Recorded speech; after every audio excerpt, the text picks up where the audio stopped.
Tapos, dami ni teacher cat. Ano, ayat ako ulit. School ako ulit. wala kang ang pasok kasi uulan. Bila mo ulan, tayo e-bike. Wala kang pasok sa school. Pagdating natin doon, wala sila teacher. Lalobat e-bike natin. Walang pasok. Lahat walang pasok. Pati si Ate M, si Kuya Chet, Ate Beth. Naadunat na klase ko. Wala doon kaklase mo kasi walang pasok. Kanina din walang pasok. Oo na. Kasi, ba't walang pasok? Mulan. Umulan. Oh. Bukas ulit walang pasok. Bakit kasi, school ako? Syempre, para makilala mo yung mga teachers mo. Para matuto ka sa school. Kasi sila ate, kilala na school nila.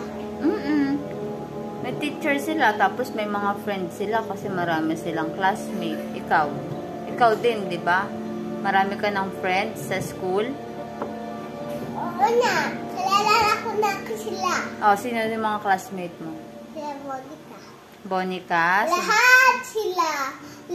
Lahat classmate ko doon sa taas. Lahat classmate mo sa taas? Oh, tapos ikaw? Huwag mo sana sirahin. Yun lang sa baba. Kami lang ni teacher. Kami lang teacher ka, taka teacher ko, taka. At tapos anong ginawa niya doon? Sulat ako. Sulat tsaka color.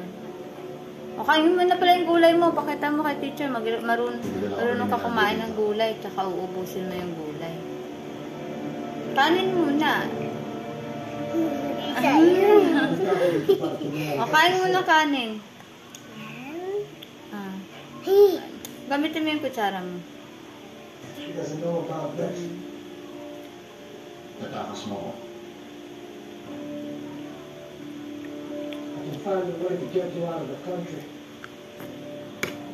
Galing pala kumain ng gulay eh. Ba't nabasa yung damit mo? Tuluyan na ang papalos ko. Tapon mo yung tubig mo kasi nilalaro. Lagay ko dito. Ba't mo naman nilagyan? O, kain na ikaw ulit ng kanin. Very good. Kumakain ng gulay. Tapos kanin. Pampalakas yung gulay, no? Isa. Ang sabi hindi. Dalawa. Ayaw. Ilang taon niya?